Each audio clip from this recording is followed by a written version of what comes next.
you were talking about this new technology from Denmark, which you called Connovate. Yes. And then you were saying that the industry is like this so much. It's gotten attention. And you're saying it helped you survive the pandemic. Can you elaborate on that? Well, other developers really had a hard time because during the pandemic, you can't let people work. There's a number of people that you can just bring into the area. Right, then shoulder to shoulder. Yeah, sure. So we were able to continue our work. But you were saying also that you're also talking to other companies now because they're, yes. of course you have exclusive use for this technology. Yes, we're the licensee, and as a matter of fact, even if we're the licensee, we innovated on the product of Denmark because Denmark doesn't have affordable housing. They don't have small houses. Their market's different. Yeah, their market's so our team is really great. We innovated some materials or the panels themselves, and we made them affordable. As a matter of fact, now I would tell my friends, I said, I think we have the holy grail of this building material because it is now comparable to hollow blocks. If you compute the savings of building through hollow blocks and then Connovate, this Connovate is even cheaper. Why? Because hollow blocks is, you build it in 8 months. This one you build in 2 months. So it's technologically superior, and you're also saying more affordable. Yes, it's even cheaper than hollow blocks. Yeah. So that's given. But a developer has to do volume because when you do a scale, it has to be 300 units per line. Can we establish what you mean by affordable? When we're talking about, let's say, a two bedroom, 3-bedroom home, what qualifies it to be in the affordable bracket? So we have socialized housing. Okay. Socialized bracket. Socialized bracket is about 480 to 580. Developers are having problems with that. Yeah. No. That 400,000. 480,000 per house. For the house. So we're quite heavy. Just the house, right? We're not talking about the land, of course. Including the land. Including the land. Yeah, wow. so the industry is really having a hard time with that. So we as a group, are still having talks with the government on how to address that issue where we can increase it a little bit so it can become. And then comes the economic housing. The economic housing is now increased to 2.5 million. Okay. Before it was 1.750. Right. So now it increased. It gave us a little bit of room to make the houses better. So before economic, and then next to economic, they call it low cost. But I'm so glad they changed it to mid-cost instead of low cost, because low cost is like very undermining that kind of housing. So we change it, and that category is really economic and mid-cost, and even up to 6 million is the affordable housing market. So. I see. And how much is the backlog? I mean, have you kept up with the trends? It's 6.7 million, and during for the entire country. For the entire country, wow. And out of that, the affordable housing market's about 3.7 million. Oh, wow. Before the pandemic, we were just doing 220,000, wow. And then after the pandemic, it went down by probably 100,000. Right. So we're just starting back, and this is why we now have the building technology. I mean, everybody who will stick to hollow blocks is going to be at the end of the game. Right. Yeah, and the name of the game now is speed.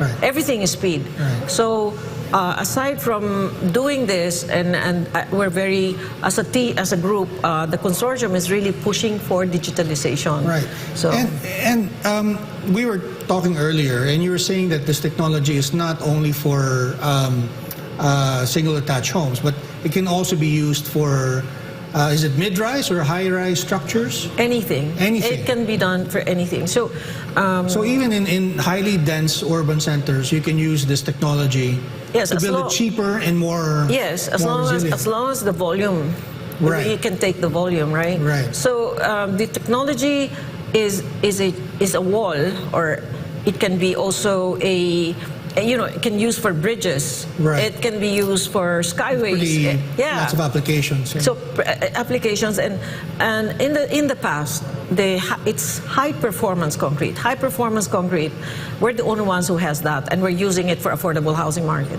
High performance concrete is really for infrastructure. You know, you see the skyways, they put 10,000 psi or 14,000 psi, and this is really anti-disaster. Right. And here we are doing houses with 10,000 psi and 14,000. Okay. Isn't that good for the Filipinos? Sure. So, well, you know. so yeah, so I'm really promoting it, that there is a product that is resilient, that everybody should use. In fact, you can use it for school buildings. Yeah. You can use it for the government infrastructures. You can, so it's resilient. It's there. Yeah, we have a new government now.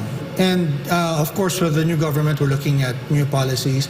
Is there something that this Marcos government can do to help people like you or the others in your sector to, you know, make a bigger dent on that 6 million home backlog that we have? It hasn't shrunk over the decades that I've been looking at it from time to time. Yeah. Well, the first thing is really, I think the government right now, I'm quite optimistic because they're talking about renewable. You remember the windmill? That's right. And in Ilocos, that's Danish. Yes. And the building material or building technology that I also carry is Danish, so they're very green. Okay. And the consortium, which is made of the developers, the banks, fintech industry, what we would like to fast track the demand, the construction of these homes, is to really interconnect all the industries so that the developers can get their takeout faster through digitalization, because right now the banks are still doing it manually. Some of the parts of the funding institutions are all manual. You've got to deliver the folders. And also for the BIR and the Register of Deeds, you still have to go there and do manual transactions. Yeah. So the goal of the PropTech now, which we're now able to do slowly, is to interconnect. And we have a very good example here, where Pag-ibig Fund agreed already to do digitalization, and PropTech, through one of the members of PropTech, is donating it. So how can you say no when our member is donating something to digitalize, right? So once it's all fast, because from, let's say, 180 days, the money of the developer will come out in 30 days. They can now turn it around, and and then we signed an agreement with the SHUD and also DOE to institutionalize some incentives for developers who are doing solar-powered resilient communities. To encourage them to do something. Yes, so they're doing it now. Renewable, and I'm so happy that 2 weeks ago, we inaugurated City Homes.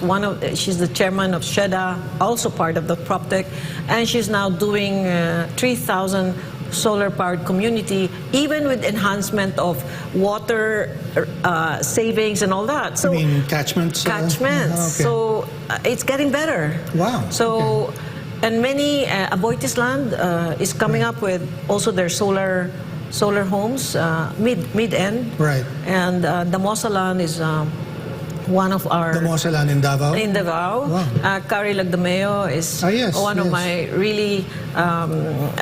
I admire that guy because he's so sustainable from the beginning. So we built a factory just for Davao, for the Mosaland, and we're doing a project together for solar-powered community. Hopefully, it's going to be the gateway for the entire Mindanao. Yeah. Are you working with anyone here in Metro Manila? Because one of the problems in Metro Manila is, of course, the opportunities are here, except that the housing really drives them to live on the streets. Many people are homeless, but one of the issues that I heard during the campaign season was that there's simply no affordable housing, and it's not that they don't want to work.